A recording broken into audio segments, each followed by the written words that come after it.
ಇವತ್ತಿನ ಸಭೆ ನಮ್ಮ ರಾಜ್ಯದಲ್ಲಿ 6 ವರ್ಷದಿಂದ ಸಮನ್ವಯಕರು ಕೋಆರ್ಡಿನೇಟರ್ಸ್ ಅಂಥೇಳಿ ಎಲ್ಲ ಅಸೆಂಬ್ಲಿ ಕ್ಷೇತ್ರದಲ್ಲಿ ನಾವು ಅವ್ರನ್ನ ನೇಮಿಸಿದ್ವಿ. ಪುನಃ ಅವ್ರದ ಸಭೆಯನ್ನು ಕರೆದಿದ್ದೀವಿ. ಯಾಕಂದರೆ ಮುಂದೆ ಬರ್ತಕ್ಕಂಥ ದಿನಗಳಲ್ಲಿ ಈಗಾಗಲೇ ಮತದಾರ ಪಟ್ಟಿಯನ್ನು ಪರಿಷ್ಕರಣೆ ಮಾಡ್ತಾ ಇದ್ದಾರೆ.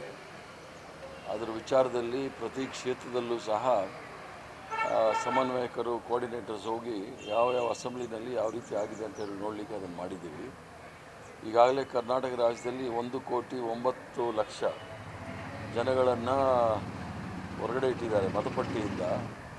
ಅದರಲ್ಲಿ 63-64 ಲಕ್ಷ ಮತದಾರರು ಶಿಫ್ಟೆಡ್ ಮತ್ತು ಆಬ್ಸೆಂಟ್ ಅಂತ ಮಾಡಿದ್ದಾರೆ. ಅದರಲ್ಲಿ ಏನೋ ಷಡ್ಯಂತ್ರ ಇದೆ ಅಂಥೇಳಿ ಎಲ್ರಿಗೂ ಸಹ ಸ್ವಲ್ಪ ಸಂಶಯ ಬರ್ತಾ ಇದೆ. ಆದ್ದರಿಂದ ನಮ್ಮ ಸಂಯೋಜಕರು ಏನಿದ್ದಾರೆ ಅವರು ಆ ಕ್ಷೇತ್ರಗಳಿಗೆ ಹೋಗಿ BLA-2 ಜೊತೆ ಅವ್ರ ಜೊತೆ ಸಮನ್ವಯ ಮಾಡಿಕೊಂಡು ಪಟ್ಟಿಯನ್ನು ಸರಿ ಮಾಡಲಿಕ್ಕೆ ಒಂದು ಪ್ರಯತ್ನ. ನಾನು ಎಲೆಕ್ಷನ್ ಕಮಿಷನ್ ಒಂದು ಲೆಟ್ರ್ ಕೊಟ್ಟಿದ್ದೆ. ಇನ್ನು 15 ದಿವಸಗಳ ಟೈಮ್ ಕೊಡಿ ಅಂತೇಳಿ ಒಂದು 10 ದಿವಸ ಟೈಮ್ ಕೊಟ್ಟಿದ್ದಾರೆ. ಅಷ್ಟರಲ್ಲಿ ಪೂರ್ಣ ಪ್ರಯತ್ನ ಮಾಡ್ತೇವೆ. ಈಗ ಏನಾಗುತ್ತೆ ಅಂದರೆ ಅವರು BLAಗಳಿಂದ ಬರ್ತಾ ಇರೋದು ಕೆಲವು BLOಗಳಿಗೆ ವಿಚಾರಗಳೇ ಸರಿಯಾಗಿ ಗೊತ್ತಾಗ್ತಾ ಇಲ್ಲ. ಮತ್ತು ಕೆಲವು ಜಾಗದಲ್ಲಿ ಅಂದರೆ ಯಾರು ಬಡವರು ಜಾಸ್ತಿ ಜನ ಇದ್ದಾರೆ, ಅದು ಅಲ್ಪಸಂಖ್ಯಾತರಿರ್ಬೋದು, ದಲಿತರಿರ್ಬೋದು, ಆದಿವಾಸಿಗಳಿರ್ಬೋದು, ಹಿಂದುಳಿದ ವರ್ಗದವ್ರು ಇರ್ಬೋದು, ಅಲ್ಲಿ ಸ್ವಲ್ಪ ಹೆಚ್ಚು ಕಮ್ಮಿ ಮಾಡ್ತಾ ಇದ್ದಾರೆ ಅಂತೇಳಿ ಎಲ್ರಿಗೂ ಒಂದು ಸಂಶಯ ಇದೆ.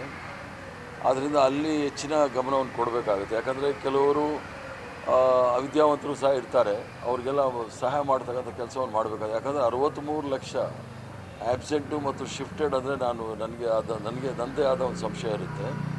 ಅದನ್ನು ಸರಿ ಮಾಡಬೇಕಾದ್ರೆ ನಾವು ಇಲ್ಲಿಂದನೇ ಕೇಂದ್ರ ಕಚೇರಿಯಿಂದನೇ ಎಲ್ಲರೂ ಸಹ ಕಳಿಸಿ ಸರಿ ಮಾಡಬೇಕು ಅಂತ ಅನಿಸುತ್ತೆ. ರಾಜೀನಾಮೆ ವಿಚಾರದಲ್ಲಿ ಬಿಜೆಪಿನ CM ಮತ್ತೆಲ್ಲರೂ ಗುಂಪು ಕಟ್ಕೊಂಡು ಹೋಗಿ ದಬ್ಬಾಳಿಕೆ ಮಾಡಿ ರಿಸೈನ್ ಇಸ್ಕೊಂಡ್ರಿ ಅಂತ ಆರೋಪ ಮಾಡ್ತಾ ಇದ್ದಾರೆ ಸರ್ ಬಿಜೆಪಿ.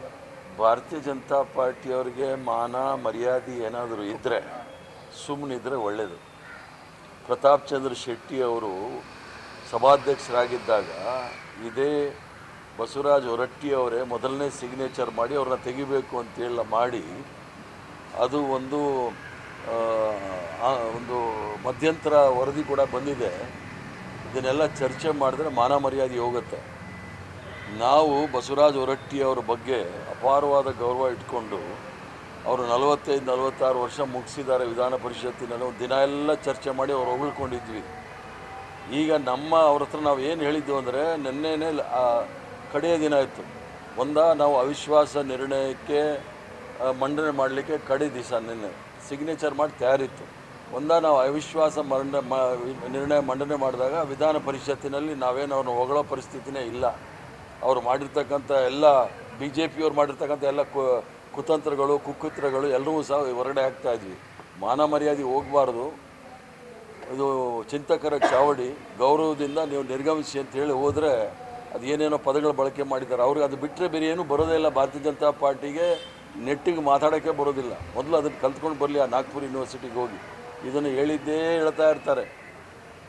ಇವ್ರು ಮಾಡ್ತಕ್ಕಂಥದ್ದು ಏನಂತೆ, ಭಾರತೀಯ ಜನತಾ ಪಾರ್ಟಿಯವರು ಎಲ್ಲ ಸ್ವಯಂ ಘೋಷಿತ ಸಜ್ಜನರು, ಎಲ್ಲ ಸ್ವಯಂ ಘೋಷಿತ ಪಂಡಿತರು ಎಲ್ಲ ಉಂಡಿ ಕಳ್ಳರು ಅಂತ ಗೊತ್ತಿಲ್ಲ ಅವ್ರಿಗೆ. ಇನ್ನು ಖಾತೆ ಹಂಚಿಕೆ ಇನ್ನೂ ಆಗಲಿಲ್ಲ. 5 ದಿನ ಆಯಿತು ಪ್ರಮಾಣ ವಚನ ತೆಗೆದುಕೊಂಡು. ಯಾವಾಗಲೂ ಬೆಳಗ್ಗೆ ಆದರೆ ಸಂಜೆ ಅಷ್ಟೊತ್ತಿಗೆ ಖಾತೆ ಹಂಚಿಬಿಡೋ ಪರಿಸ್ಥಿತಿ ಇತ್ತು. ಯಾಕೆ ಇಷ್ಟು ಗೊಂದಲ ಆಗ್ತಾ ಇದೆ?